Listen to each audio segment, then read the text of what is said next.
Hello and welcome to this episode of my Cambridge United career mode, and we will start this episode off with a game against Dagenham and Redbridge. And to start this episode as well, we have some technical difficulties as my recorder decided to glitch and not record the first half. But anyways, we will start in the 60th minute when Dagenham and Redbridge get a chance, and they put that one just wide, resulting in a corner 5 minutes later. And in the 66th minute, it's headed away, but it goes straight to Connors. Connors plays it back to Labadie, I believe that's pronounced. Headed away by us, and it will go out for a throw-in. And off of the ensuing throw-in, Connors with a beautiful ball into Murphy. Diallo goes out of position into Murphy. Murphy plays it into Hines. Hines spins around and slots that one past Dunn. And just like that, in the 69th minute, we are down 1-0 to Dagenham. We need to start getting some points in these kind of games against teams like Dagenham, or else we're not going to get anywhere near that playoff position or even automatic promotion. I think automatic promotion is starting to slip away from us as we're near the bottom, but I think that we can still make it to the playoff position if we can start stringing together some wins, especially because we're only 10 points out of that 7th spot. But anyways, now in the 79th minute, Murphy gets another chance. He takes the shot, and he puts that one just wide. Dunn has played fairly well for us. He's made some big saves when needed, but he's just been letting too many of those simple ones by. As Elliott has a chance in the 84th minute to tie, but he puts that one wide. Now in the 90th minute, after Lanzani takes a yellow card, the header goes off the bar. We are able to clear it, and Lanzani clears it, but that's how this one will end. I'm sorry about the lack of clips from that game, is because the first half got deleted. So we lose the first game of this episode 1-0 to Dagenham, and that's a tough one, as that's a game that we had to get a point out of. But anyways, here's your player ratings. Dunn, Diallo, and Lanzani were the three with 7+ ratings. Hughes, Elliott, Hurst, and Coulson were all there in the 6 match rating region. And the bottom, Simpson also got a 6.1, but too many guys had ratings in the mid to low 5s. Whitall almost got a 6. And the two Taylors didn't do very well, and Lennon was just terrible at the left back spot. But Liam Hurst, who was in that game, is out for 3 weeks with a sprained ankle. That's okay because he's our third choice right mid. But here is some more scouting as we're nearing January. Raju Gaikwad, he's a free agent. He's looking pretty decent, 57 overall. Shuvik Ghosh, it's quite the name there. Not somebody I'm overly thrilled with, only a 54 overall, but you guys can take a look. I have played through January, so I know how everything goes.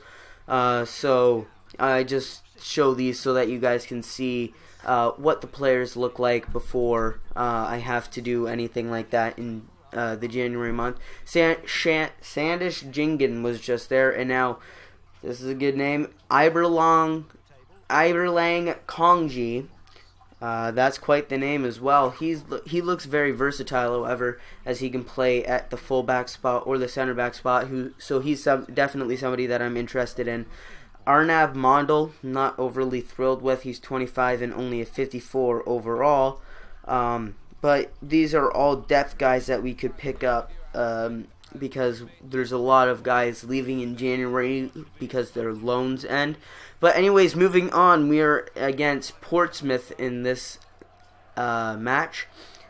We now have a full-strength squad, as in the last one. It was very much a backup squad, as we had a lot of random guys in there, especially guys like Liam Hurst. But this is a full-strength squad, and we are up against Portsmouth, and they are going with a 5-3-2 formation. We see this kind of formation a lot in League 2, the more defensive-minded formation with the 5 at the back. But we are underway in this match, and let's see if we can rebound from that loss to Dagenham. We will start off in the 7th minute with a chance for Portsmouth as Barkham, I believe that's how it's pronounced, comes in on the box. He gets around one, takes the long shot, and that's stopped by Dunn and cleared by Dunk. Now into Simpson in the 11th minute, through to Elliott. Elliott with space, he takes the shot outside the 18-yard box, and he puts that one wide. Now in the 15th minute, a lot of close action together here. Devra, he gets by Miller and just lobs that one against Dunn. That was a very bad chance. But now in the 21st minute, the cross in off of the corner is easily dealt with by Portsmouth. Just 5 minutes later, 25th minute, Lanzani gets it on the wing, and he is going to play in a wonderful ball to Elliott, and Elliott outjumps 3 Portsmouth defenders and slots that one in the back of the net, making it 1-0 Cambridge. And for the first time in what seems like forever, we actually have a lead in one of these games. That's right, we have a lead. In the 25th minute, Elliott slots that one in the back corner, a wonderful header, somehow outjumping 3 Portsmouth defenders. But hey, I'm not complaining how it goes in as long as it goes in. 1-0 us after 25 minutes played in this one. And we just got to play defensively now and try to keep this lead and get 3 points for one of the few times this year. Donaldson plays it into the middle, and Simpson's header goes straight at Jones, the Portsmouth keeper. Nearing the end of the first half, Westcar with the ball, he gets around his man into Hollins, and the shot is blocked, and the rebound chance is also blocked, but it goes out for a corner. Now in the 45th minute, played through to Devra. Devra keeps it in, plays it to Hollins. Hollins to Taylor. Taylor takes the shot, and that's wonderful. That's a wonderful save from Dunn. Now into the second half, in the 47th minute, Barkham has a chance on goal. He's going to pass it off to Hollins. Hollins into Taylor, and Taylor's taken down from behind. And this has happened way too many times. A bad penalty given, and just to top it off, would you look at that? Red card to Tom Champion. So we are now without our central defensive midfielder for the rest of this one and for the next match. And yeah, completely takes out Taylor from behind. That's always going to be a penalty and always going to be a red card. But now, can Dunn bail us out and keep this a tie game? It's going to be Taylor, the man who was taken down, taking the penalty. And Taylor rings it off the crossbar, and the header is put wide. So 2 glorious chances for Portsmouth, and they're unable to put it in the back of the net. And so now time winding down, 67th minute. Cross into Connolly, it's headed down, put over the keeper, and headed away by Chadwick. And now at a second chance, Hollins. He's in the 18-yard box, takes the shot, and puts that one wide. Now 72nd minute. Another chance for Portsmouth. We've been unable to take the ball away, and they deserve a goal, but Dunn has been playing wonderfully, and Portsmouth has been unable to do anything with her chances. But now Connolly to Taylor, off of the chance. Barkham takes the shot and puts that one wide. You can't have all those chances and continuously put them wide. You got to get it on net at least. Chadwick chips it and almost catches Jones out of position. But now in the 90th minute, headed to Chadwick. And that's going to be the end of this one. We actually get 3 points for one of the few times this year. We've pulled out a couple victories before, but very few have actually come in the Football League 2. So this is a huge victory over Portsmouth, and one that is going to definitely go a long way in helping us climb back up this ladder and try to get in a promotion spot. Dunn was the man of the match, and 100% deserved it with an 8.3 rating, but Elliott and Lanzani were also 7.3s. Donaldson, Nelson, Simpson, and Miller were also close within 0.3 of that 7 rating. And the others, Taylor, Dunk, and Chadwick were all 6s in the 6 rating. And Champion, as he was sent off in the 48th minute, he finished with a 4.6 and a red card. But now we have a ton of scouting updates, so get ready for this. Mvoto from Barnsley, he's a 62 overall at 26 years of age, but 4K wage. I'm not sure if we're going to be able to get him on a contract, plus he's in a higher up league. He's got great strength, which I love in my defenders, but nonetheless, we move on to Kevin Long with Burnley. They're a Premier League squad, if I remember correctly, so he's on 5K wages. I doubt we'll be able to get him. Mads Ibenfelt, the Dane from Southend United, he's 29 and is only a 55 overall. We probably will not be going after him. Tom Clark from Preston, 62 overall at age 26, but he's also on a bit of expensive wages and you'll see that in a minute. There you go, 4K wages. There's a lot of these good defenders who are up there in wage, but low 60s overall. This guy, however, has piqued my attention. Ashley Eastham. He's a 61 overall, but he's only 23, and he's on 1K wages for Rochdale. He's definitely somebody I'm very interested in picking up in January. Naya Tanga, probably pronouncing that wrong. He plays for Barnsley as well. He's on 6K wages. We definitely won't be able to get him. Paul Huntington, 27 years old at 62 overall from Preston as well. He's on 4K wages. I doubt we'll be able to get him, nor do I really want him. He's not the fastest guy in the world. Belint Biner, I think it's Biner, but he's on 4K wages. 23-year-old striker, 61 overall for Ipswich Town.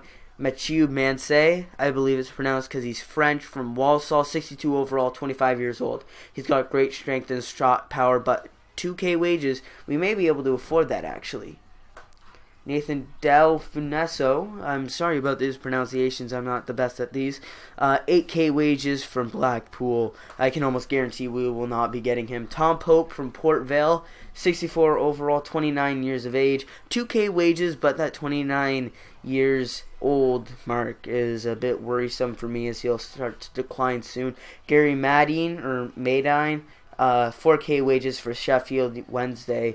I doubt we'll be able to get him on 4K wages. Simon Church, 25 years old, 64 overall for Charlton Athletic. He's got some nice stats on him, but 5K wages. I doubt we'll be able to do anything with those high wages. And now we are on to the final match of this episode versus Newport County. And after this match, we get quite the email. And it's a happy one. You'll see after the match. So Newport, I believe they have a 5-3-2 formation as well. Yes, a different variation than we faced versus Portsmouth, but we were able to pull out the victory versus Portsmouth, so I had high hopes going into this game versus Newport. We also had the momentum and confidence coming off of that one, but we have a semi-full strength squad, with the only exception being Whittle starting at the CDM spot in place for the suspended champion. So we'll start in the 3rd minute, right off the bat. Flynn with the ball, he gets it stolen, but it goes straight to Zabrowski. Zabrowski into Klowski, and Klowski passes to Zabrowski, and Zabrowski puts that one wide. Now in the 6th minute, Elliott with a chance, going off of the left wing. He's looking to cross it in, unable to find a head, so he's going to take it into the middle himself. Shoots! And it's a wonderful save from the Newport County keeper. And he's unable to clear it, and Elliott ends up putting it behind the touch line. Now in the 13th minute, it's a corner for Newport. Just puts it straight at Dunn. That's always easy to deal with for Dunn. Now 23rd minute. Jackson with the ball. He plays it into Chapman. Chapman, he has a chance and he puts it straight at Dunn. Probably should have played it into the middle, but nonetheless they do have a corner off of the ensuing corner. It's again straight at Dunn. You're never going to score off of those. 28th minute, Dunk with the ball. Gets around one, puts it into the middle, and the header is put straight at Pidgley, and that is easy to deal with. 37th minute, Jackson with the ball. He plays it into the middle, and he has wide open space. Hal with the shot, and that's saved. Oh, great save nonetheless from Dunn. Now Flynn. He plays it to Zabrowski, and Zabrowski takes it into the 18-yard box, being fought with, puts it into the middle, and Chapman puts it in the back of the net. I'm not sure how our two defenders did not deal with that, but nonetheless, it's in the back of our net. Very bad defending from us, and Dunn probably could have done better to save that. But in the 44th minute, it's 1-0 for Newport, and once we go down, we have a tough time coming back. We only get draws when we score first or when it's a scoreless tie. So it's going to be interesting to see if we can come back in this one, as it's not been very common when we've been able to.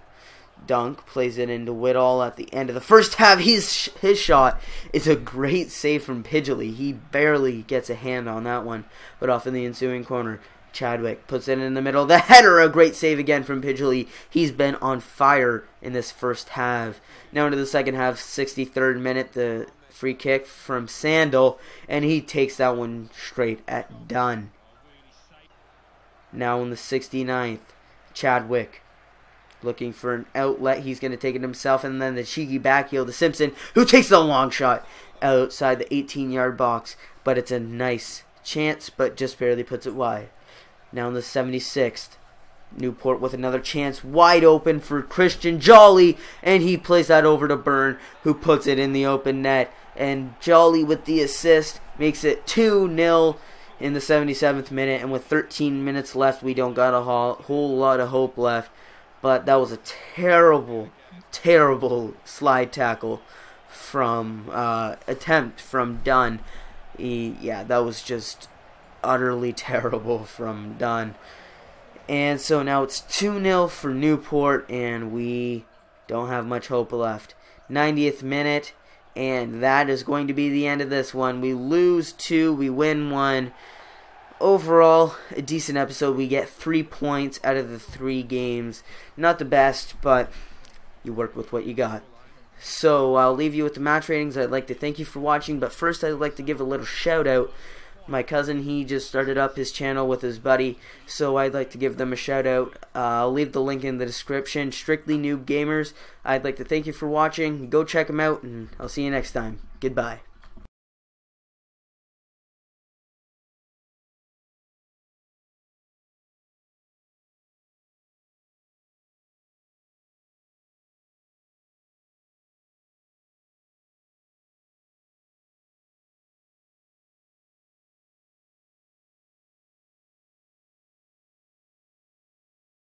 Oh yeah, by the way, if you stuck around, you'd see that Quasi app is getting returned in the next episode.